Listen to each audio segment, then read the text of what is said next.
This is Yesnaby. This is on the mainland of Orkney on the west coast, and this is a collection of sea stacks, arches, various things like that, and it's absolutely beautiful, especially on such a lovely day. I think there's another stack the other side of the cliff there as well. Gorgeous. And the waves here, of course, have come straight across the Atlantic from the States, presumably in Canada, so I imagine they were pretty huge in the winter.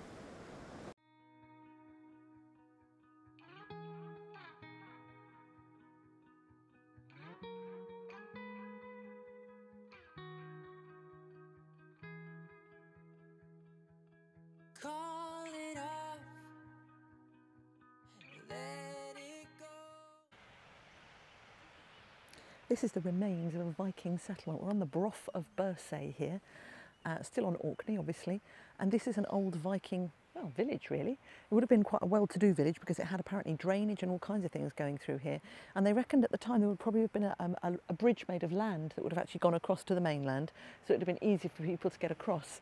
At the moment you can now only cross this at low tide, but 1,000 years ago they reckon it would have been actually connected by land to the mainland.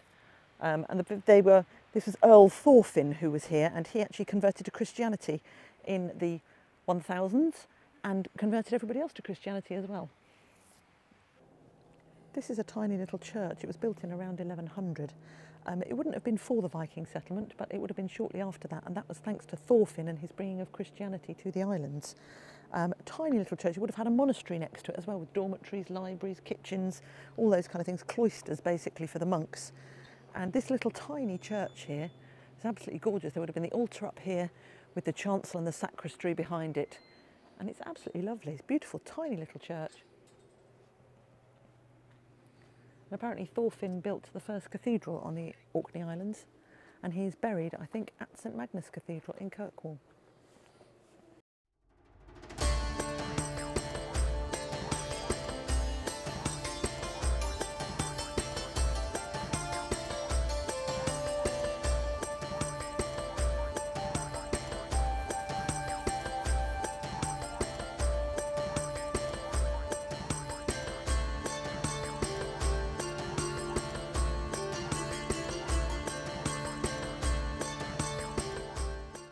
This is the story, or the Cathedral of St Magnus, and I've just been reading their little leaflet, and it basically says Magnus Erlendsson was the Earl of Orkney in the early 1100s, and he shared the earldom with his cousin Hakon, but they disagreed, and they agreed to meet together, and the idea was they were both going to bring 2 ships full of unarmed men, but Hakon unfortunately broke the rules, and instead he arrived with 8 ships full of armed men.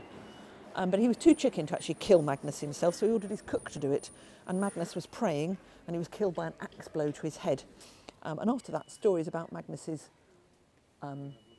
sainthood started to emerge, and various miracles started to be associated with him.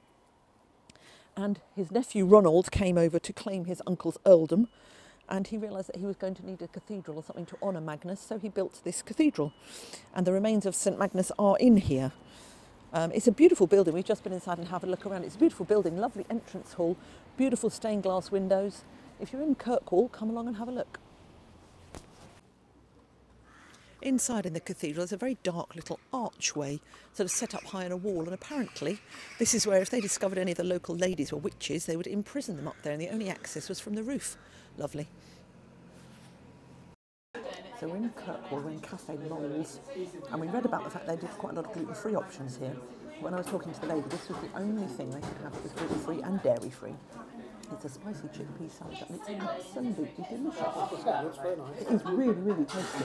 And Roger's trying coloured skink for the first time, which is a very famous Scottish dish, a fish soupy dish. Which also looks delicious. It does look lovely. So yeah, this is absolutely lovely. Good choice. So my spicy chickpea salad was quite, never something I would have chosen, but it was lovely. It was kind of, well, it was quite spicy, but it was absolutely delicious. It had apples in it, tomatoes, onions, all kinds of things, and it was absolutely lovely. Well, my fish soup was absolutely delicious, I have to say. You've got to try these things while you're in Scotland. Indeed. It was absolutely As fabulous. you can tell from the fact there is not a drop left on the plate. No, this place is cash only, but again, highly recommend if you're coming here. Definitely. Food is excellent. So last night was our last night on Orkney, and we found the most perfect spot to camp. We just kind of tried it on the off chance because we thought it would be quite small, and nobody else came. Well, somebody else did come, and then they went away again. They took a few photos and went away again. And it is just perfect. A stunning view of the sea, lovely. It's just amazing. Can't see really, you see the odd house around, but there's very little around. And yeah, it was so peaceful and quiet and so dark last night as well. It was. It was amazing. It's a bit chilly this morning, I have to say. It is quite chilly this morning, but yeah, it's lovely. So today we're heading back to the mainland after we've seen a few other things on Orkney. But no, we loved the Orkneys actually, didn't we? Yeah, I'd like to come back at some point. I'd like to go to some of the other islands as well. Before we came here, we had to book our ferry back because ferries seem to be in short supply. And so we gave ourselves 4 days. In hindsight, that was probably about 3 days too short, actually. Yeah, I was going to say, we could do with 7 or 8 days, I reckon. Exactly.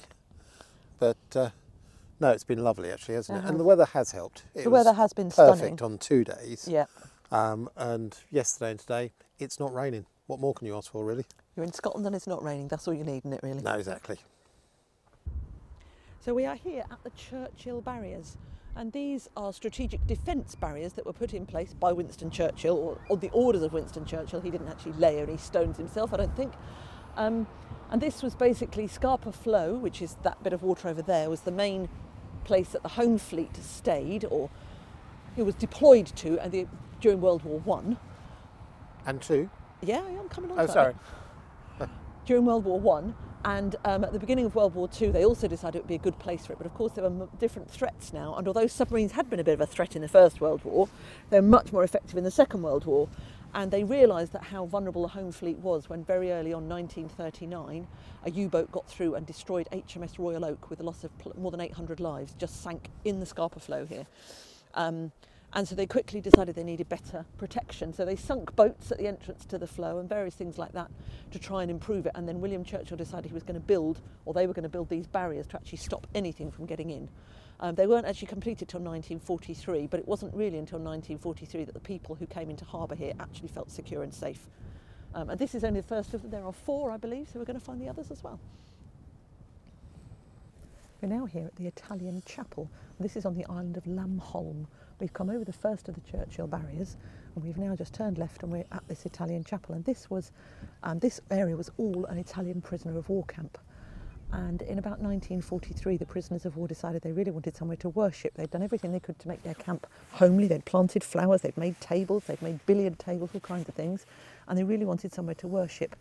And Chiocchetti, I think his name was, decided to build a chapel. So they had 2 Nissan huts, which they put lengthways, and he was basically in charge of the whole project, and people helped him, obviously, but he designed it all. And yeah, we're about to go inside and see what it's like in there. It's meant to be absolutely stunning. So the Italian prisoners of war were actually brought to the Orkneys to make the Churchill. Yes, to help labour on the Churchill barriers because there wasn't enough local labourers left, basically. Yes, so that's why they were actually here in the first place.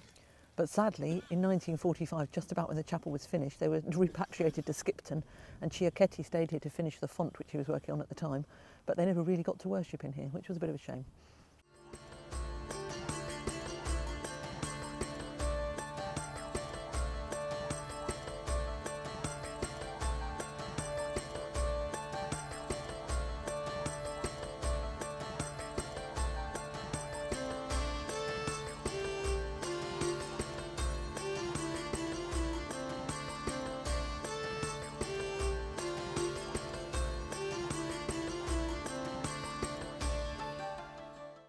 So Winston Churchill instructed these barriers to be built, but before he did, in the First World War, they sunk a lot of these ships, and in the beginning of the Second World War as well. These were old cargo ships and old fishing ships that had basically come to the end of their life, which they sunk in the vulnerable places so that people couldn't get through.